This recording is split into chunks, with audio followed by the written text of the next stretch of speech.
welcome to this amazing show today. This is a show where we talk about different things that affect us from the different aspects of our lives.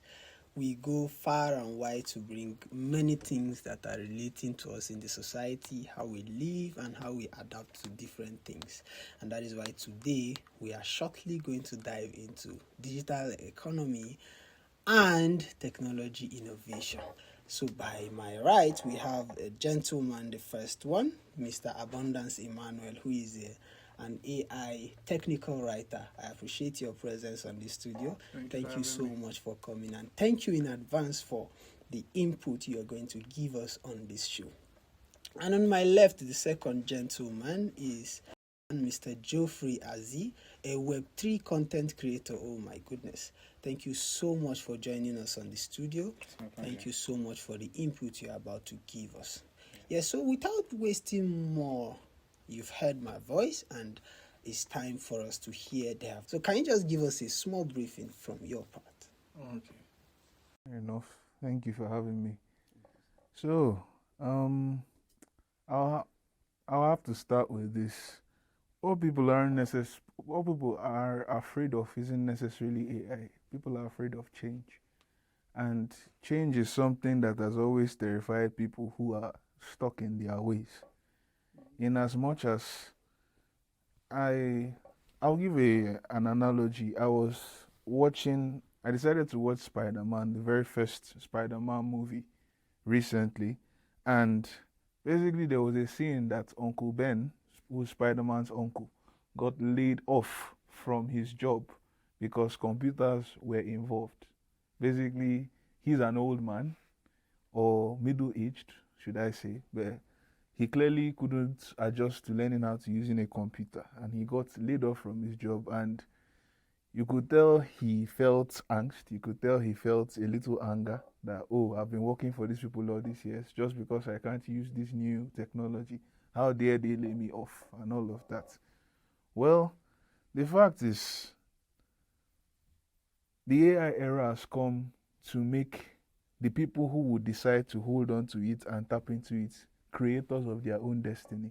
Thank you so much for that. But then that brings my mind to when you were giving your example of the Spider-Man you watched, and you said he was relieved of his job because computers were brought. And then you added that Elon Musk have to sack 20,000 people because computers are now involved.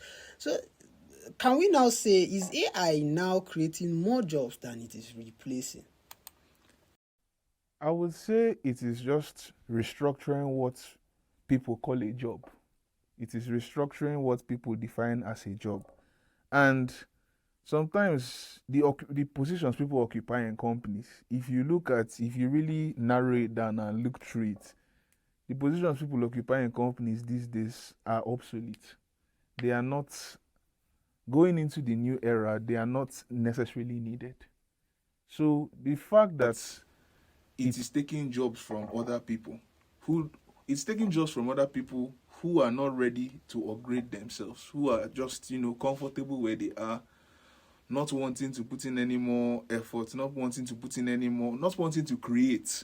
Because even in job descriptions these days expect people to create. That's why content creators are the new rave in these days and in this day and time. In as much as, oh, you have a task or tasks to finish, basically the new content creation age means that people have to create content, people have to create new things, people have to bring new things to the fore. And the fact is, it's going to take jobs from a lot, but it's going to give jobs to a lot more. All right, thank you so much. If you leave us, we can go on and on and on with plenty of questions, plenty of things that are evolving from this same AI. I was one of the person that was kicking against the evolution of AI. What is this? And it's going to make students so lazy. And for the end of today, I do my assignment with AI. Yeah, so I think we've had enough from this. Don't just watch and listen. Just take the key points that are going to help you. So thank you so much for that input, sir. And with our permission, we're going to move to the other side of the technology, which is the blockchain, and as we have a Web3 content creator, we're just going to give him the room now to tell us more about, this word Web3, Web3, Web3. Many people have heard about it, but they don't really know what a Web3 is. And funny enough, it's something related to us. It's actually related to us. So, sir, please, can you just a little time enlighten us what actually is Web3 before maybe we dive into how it's even connected to our topic for today and how it is even connected to our lifestyle when it comes to the questions that we have for today. So what actually is Web3 and what do you do? Why did you even choose to go to Web3? How is it even affecting you? How is it even working and everything? Thank you, sir. Amazing. I'm happy to be welcomed back into the party. Thank you so much. Yeah. So Web3 is like the next iteration of the internet. So I think let me take it back a little. Web1 is the first iteration of the internet. That was when the internet was only read only. You go on the internet. This was late 90s to like maybe that's the mid 1990s to early 2000s. The internet was read only. If you go on the internet, you could only read what was there. You get me? Then the next iteration was Web 2, and is the one that we are currently heavy into. That is the Facebooks, the websites that we have right now. What you can do with all these internet platforms is that you can hop on there, read what is there, and you can also write and engage with the internet there. You get me? So then this iteration of the internet, right? Okay, the difference is that Web 2, right, the one that we currently use, the data belongs to the companies that provide you with access. Absolutely. Right? So let's say Facebook, many of the internet platforms you go on right now, they give you access, but the data is theirs. Google particularly, right? If you go on these platforms, you're not paying to use them most of the time.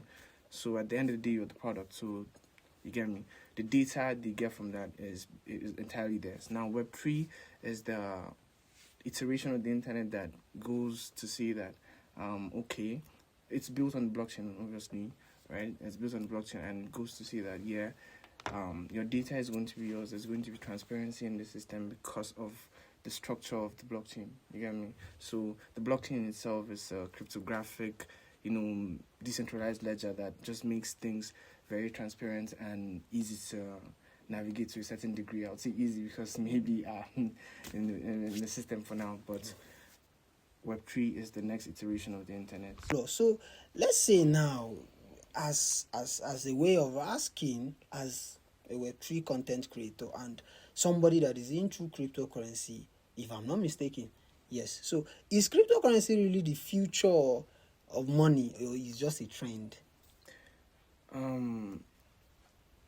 Crypto in itself, the entire infrastructure is next to what I refer to. Let's say its development is what I refer to. The light bulb, right? That was when the light bulb was created. Cryptocurrency is like that. The entire infrastructure, right, is very similar to it. We have a payment problem in Nigeria. Many people, if not recently, before you could not get access to PayPal or receive payments from abroad. He's a technical writer here, and I'm sure he has written for a lot of clients, and he can tell that in his time of writing, prior to recent times, payments has always been a problem, right? Now, the Web2 infrastructures create solutions, but the solutions are a tad bit expensive. You get me? But crypto creates an avenue. Let me use Solana because I'm heavily on Solana, that blockchain particularly, right? So let me use Solana. It's one of the, arguably the fastest blockchain infrastructure out there, right? It makes payment easy. You can pay with stable coins like USDC, right? And before you know it, payments that you make from one country to another happens in seconds. Now, the payment platforms in Web2 are very, very limiting. If you use Western Union sometimes to make payments, you might take like 3 days to maybe a week to get your money. But I can guarantee that if you're getting paid from, let's say, another country and you use Solana, for instance, you can get your money instantly. And the beautiful part of it is that it is so little. The cost of this, making these transactions is so little, sometimes less than a cent, to make huge transactions.